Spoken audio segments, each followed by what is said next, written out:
Bienvenue à tous, c'est Info Soir. Voici les titres de ce lundi.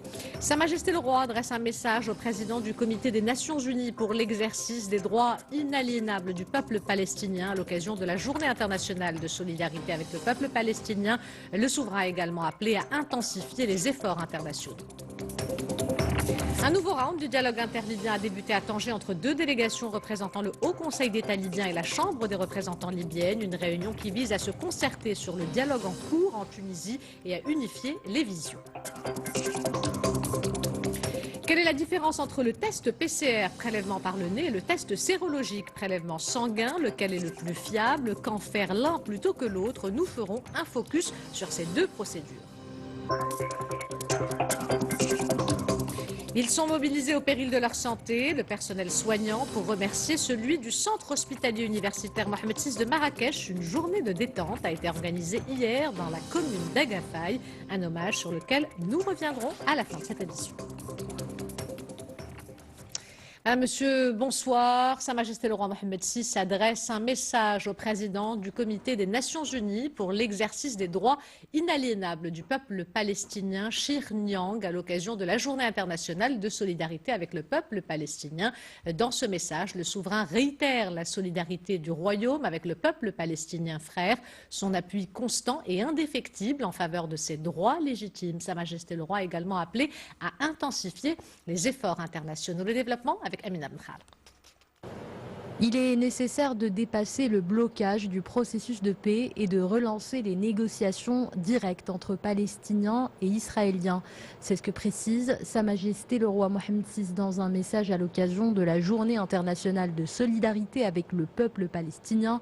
Dans ce message adressé au président du comité de l'ONU pour l'exercice des droits inaliénables du peuple palestinien, le souverain se dit intimement convaincu que la cause palestinienne est la clé de voûte de toute solution permanente et globale au Moyen-Orient, une solution qui permet au peuple de la région de vivre en sécurité, en paix, en harmonie, dans le cadre de la légalité internationale et conformément aux principes de la solution à deux États convenus par la communauté internationale.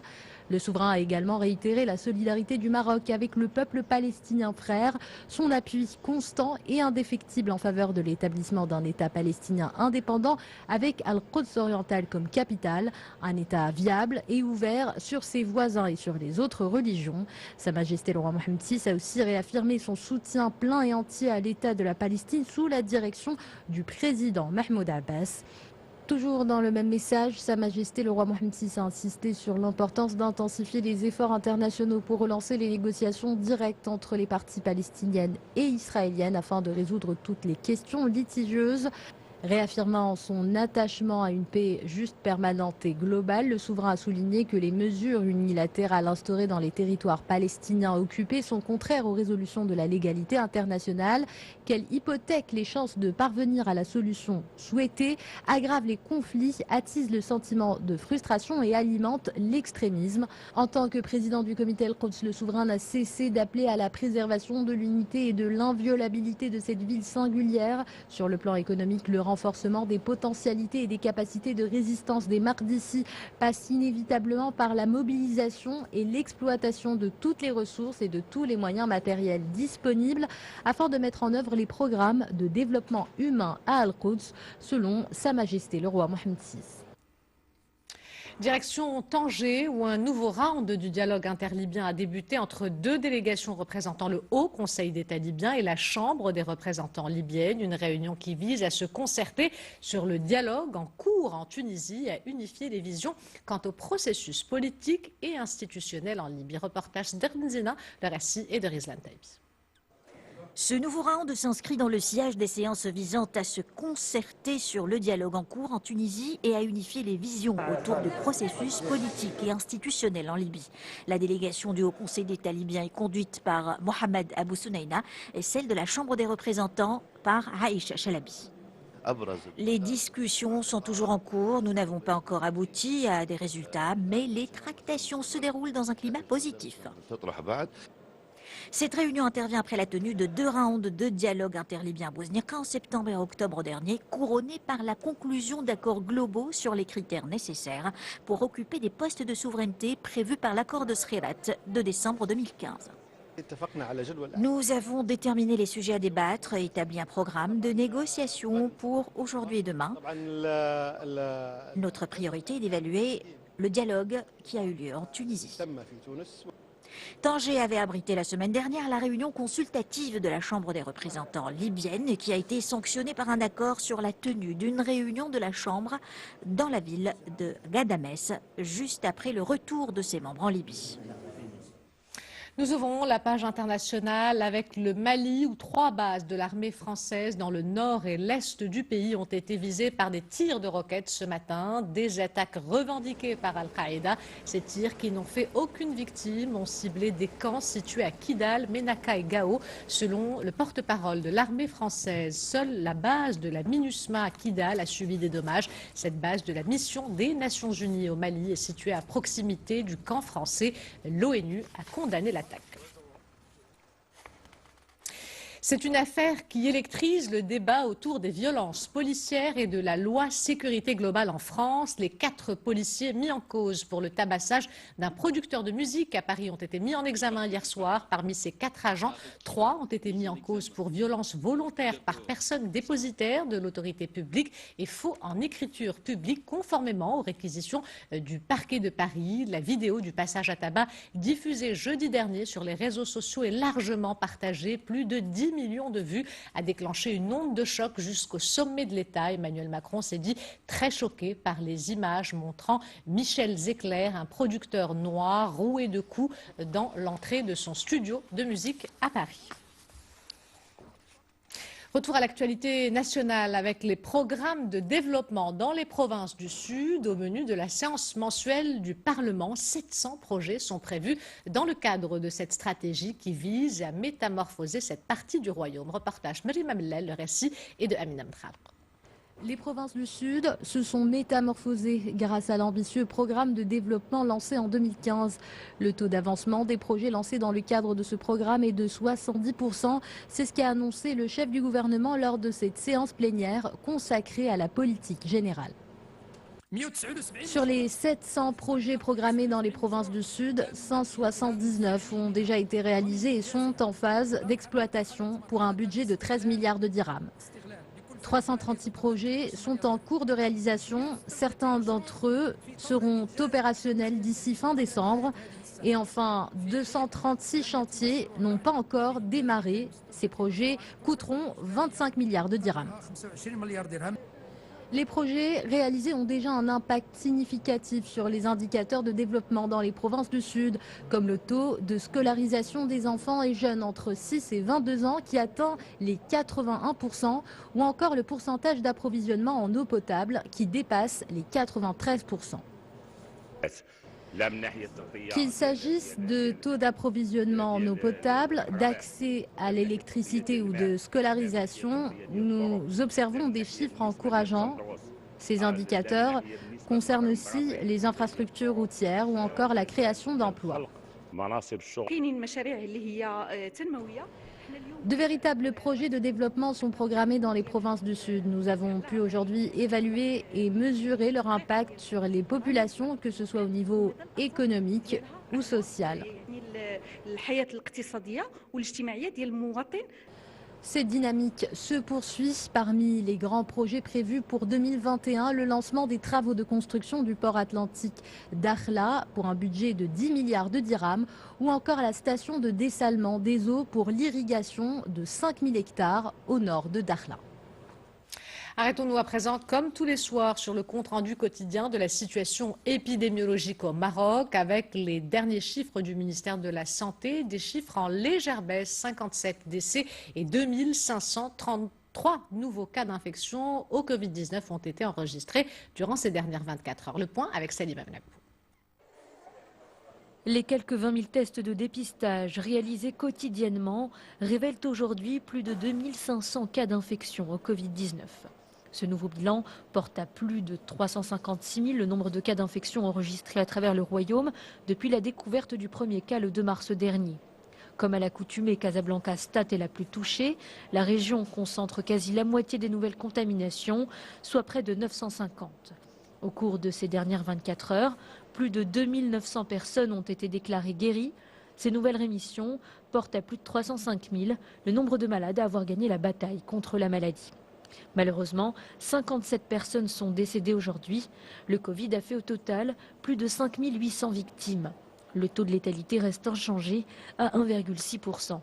Le Royaume compte actuellement au moins 45 000 cas actifs, parmi lesquels plus d'1 millier sont admis dans un état critique en réanimation et 90 sont placés sous respiration artificielle. Et depuis le début de cette pandémie, les spécialistes ont développé 2 tests à réaliser en laboratoire qui permettent de détecter le virus, le test PCR, le prélèvement par le nez, et le test sérologique, le prélèvement sanguin. Quelle est la différence entre ces 2 tests? Lequel est le plus fiable? Qu'en faire l'un plutôt que l'autre? La réponse dans ce reportage de Isa Charqi et Mohamed Chahim.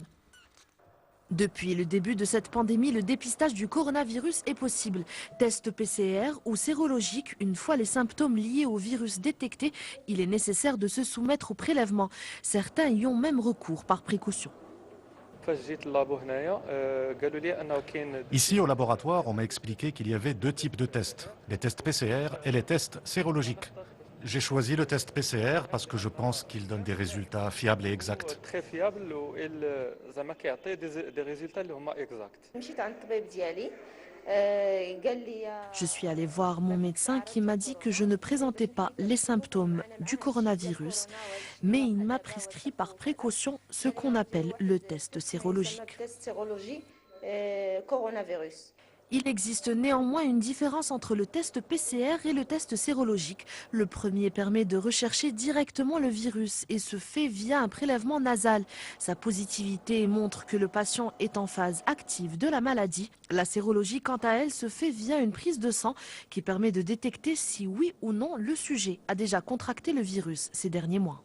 La technique de référence exigée par le ministère de la Santé pour dépister le coronavirus est une technique qui permet de mettre en évidence le matériel génétique du virus corona. Le test sérologique, c'est un test simple comme toutes les analyses. Donc on fait un prélèvement et au niveau du sang du sujet, donc notamment au niveau de son plasma, on va chercher les anticorps qui sont dirigés contre le coronavirus. S'ils sont complémentaires, le test PCR est néanmoins indispensable comparé au test sérologique et reste le seul moyen fiable de déterminer si la personne est porteuse du virus au moment du prélèvement. Direction à présent la province de Khnefra où la situation épidémiologique semble s'améliorer. Les autorités locales ont annoncé l'assouplissement de plusieurs mesures prises récemment à titre préventif pour juguler la propagation du Covid-19. Les transports en commun liant la ville de Khnefra à Merezd ont repris leur activité aujourd'hui dans la limite de 50% de leur capacité d'accueil. Les horaires d'ouverture des cafés et restaurants ont aussi été prolongés jusqu'à 22 h avec l'interdiction de diffuser les matchs de football.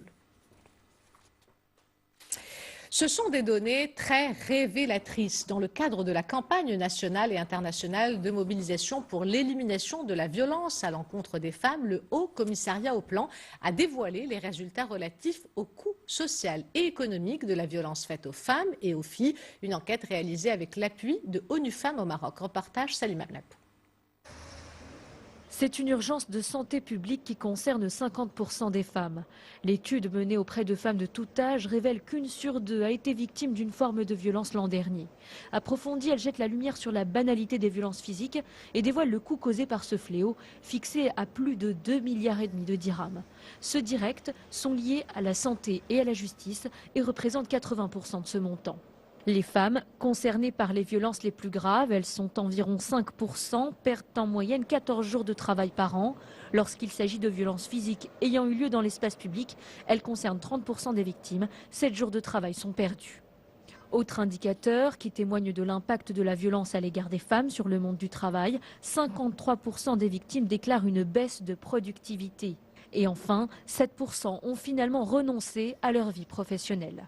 Les troubles d'ordre psychologique sont rapportés par 60% des femmes victimes de violences physiques. Lorsqu'il s'agit de violences sexuelles, la proportion est plus grande. Près de 80% des victimes déclarent souffrir psychiquement.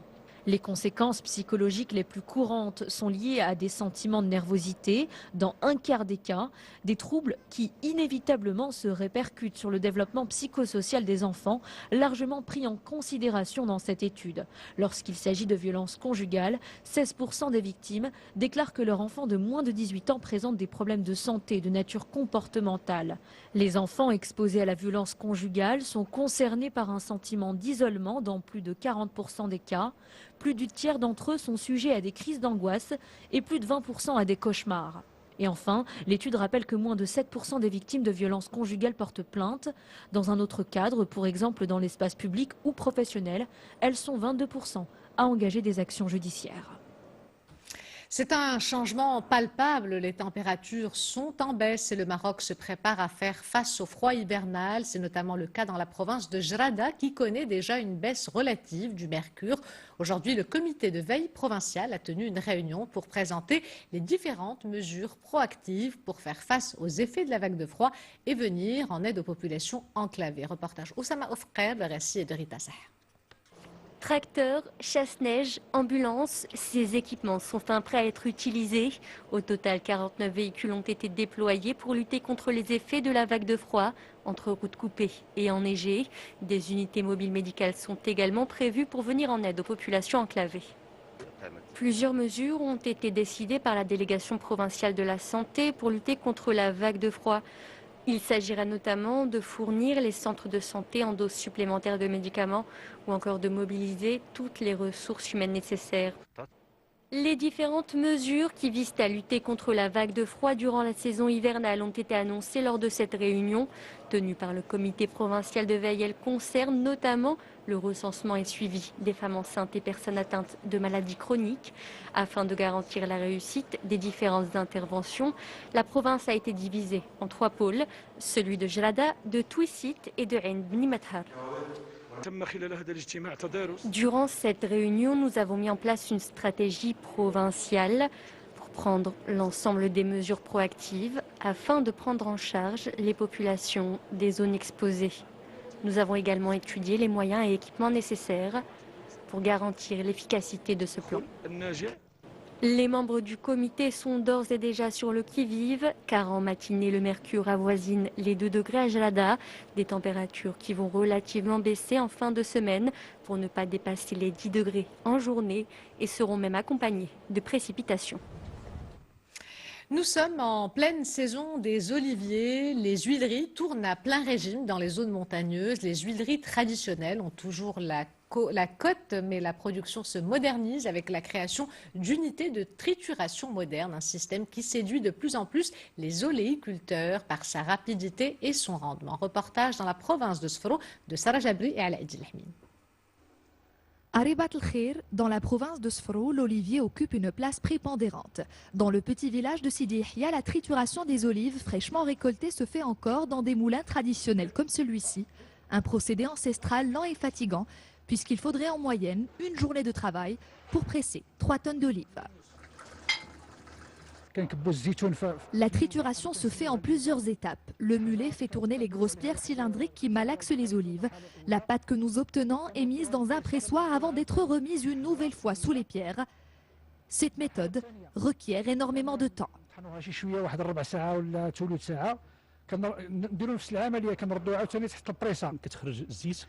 Le rendu est excellent. L'huile d'olive produite ici est de très bonne qualité. Dans les zones montagneuses, les huileries traditionnelles ont toujours le vent en poupe. Mais la production commence à se moderniser à travers l'implantation d'unités de trituration modernes équipées en chaîne continue à 2 phases, avec une centrifugation permettant de séparer l'huile et les grignons humidifiés. Dans cette unité, les olives sont lavées avant d'être pressées, selon les normes en vigueur. De plus, le rendement est plus important comparé aux unités traditionnelles. Environ 5 litres de plus pour chaque tonne d'olives pressées. Avant, il n'y avait que les moulins traditionnels, mais depuis l'implantation de cette unité moderne, je commence à privilégier ce système moderne de trituration. Pour les professionnels, la modernisation de la filière oléicole est synonyme d'amélioration de la production en qualité et en quantité. La province de Sfro compte aujourd'hui 38 unités de trituration moderne à 2 phases, d'une capacité de 63 000 tonnes. Depuis le premier cas de coronavirus au Maroc, ils sont mobilisés au péril de leur santé, le personnel soignant. Pour remercier celui du centre hospitalier universitaire Mohamed VI de Marrakech, une journée détente a été organisée hier dans la commune d'Agafay, dans les environs de Marrakech. Un bel hommage auquel ont assisté Hassan Houbani et Adil Bouskri. Le récit est de Samia Harissi.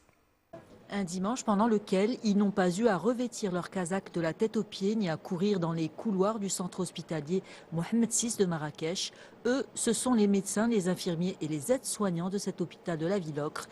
Une journée de détente leur a été offerte dans ce complexe touristique de la région pour les remercier de tous les sacrifices et de tous les efforts dans leur lutte contre le coronavirus. Un repos bien mérité pour ces guerriers.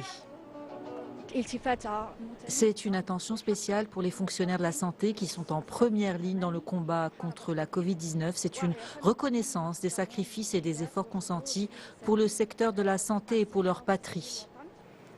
Une initiative du CHU Mohamed VI et de l'Association des œuvres sociales de l'hôpital, une journée durant laquelle ils ont pu recharger leur batterie avant de reprendre leur lutte. C'est une journée de repos pour les cadres de la santé, tous métiers confondus, au centre hospitalier de Marrakech, pour se détendre et se déconnecter loin du stress de l'hôpital et pour toutes ces journées de combat contre le coronavirus.